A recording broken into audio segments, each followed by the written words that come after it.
Right then folk, welcome back to another video beer review. Today we've got a beer coming out of the Kernel and it is a London Porter. Here we are. Picked this one up from Clapton Craft. It says 5% ABV. I just love it.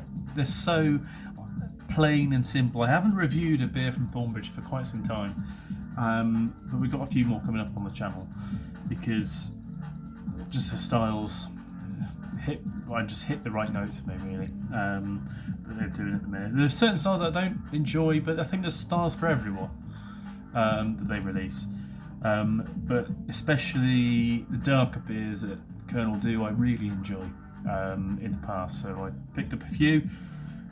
This one, the only one I got from Clapton Craft, but there's a couple I've got in the post from Trembling Madness as well. So yeah, bottle conditioned beer, so there's me shaking it all around and everything. Store upright and pour gently. If you prefer to leave the yeast sediment inside the bottle, which I will do, please drink fresh, it says, in even more printed bold. I'll forever love the simplicity of their bottle design, of their label design, sorry. Bottled on 7th of October 2024, best before 7th of October 2025. I do find it nuts. I obviously understand it's bottle conditioned. I'm not the biggest fan of bottle conditioning because 9 times out of 10, if done incorrectly, which I know these guys aren't going to do, you'll get bombs. I'd say even the Thornbridge beers are quite lively that I get. This is seemingly okay though. So, I suppose again, it's because it's nice and fresh. Pour it out into the fuller's glass. It's Access 58 playing in the background. Jazz Drama, I think it is.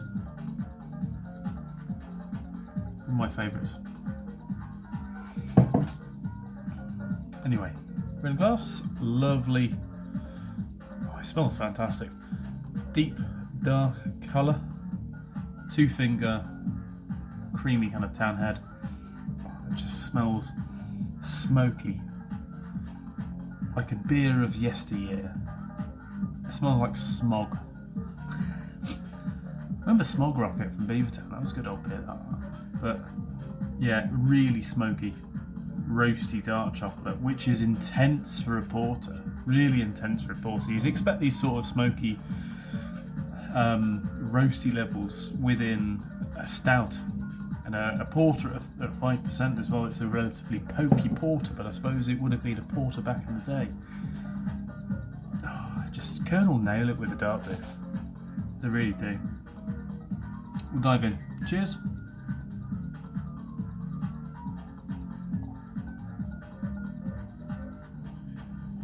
Oh wow, the layers. Really chocolatey, but all in a malty sort of sense. None of this artificial bollocks that we're used to nowadays. Just layers and lashings of different types of malts.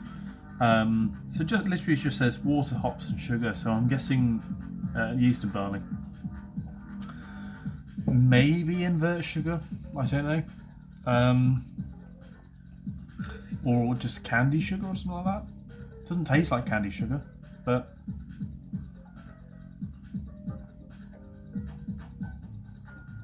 dark chocolate, roasted barley, nice and smoky, a coffee note. Nothing is too much. Carbonation is beautiful. Like I said before, that I don't really like bottle conditioning because 9 times out of 10 when I've had bottle conditioning that's been done wrong, it can end up in an overcarbonated beer or beer that tastes a bit thin and fizzy. This is nothing. It's beautifully creamy, really nice carbonation. Carbonation is relatively high, but it's nice carbonation. And I think, you know, if you were to have this on cask, it would be even more sublime because the carbonation, maybe where it's saying sugar, that's for the bottle conditioning. Could be wrong, but I think when you have this, if you were to have this in cask, I don't know if it is even served on cask at all. I don't really know much about Kernel serving beers on cask at all because I've really got to try them. But I just reckon this would be so much more creamy and smooth than what it is. But it's still excellently creamy and smooth in bottle level. It's just absolutely delightful. Which makes me really look forward to the next few bottles I've got coming from them. A range of different styles I've got coming from them, but mainly dark beers, because that's what I personally prefer from them. But yeah, this is excellent. I could drink this all day long. I could drink multiple bottles of this as well.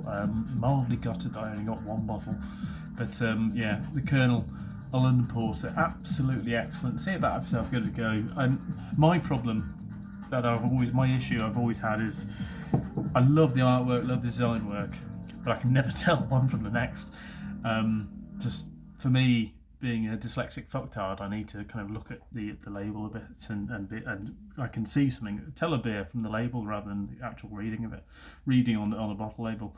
But this is, thank God, the ingredients, the actual liquid inside stands out. Not that I'd be able to visually tell that from another beer, but at the same time, what a wonderful beer. London Porter from Kernel. See about it for yourself. Give it a go. See you next one. Cheers.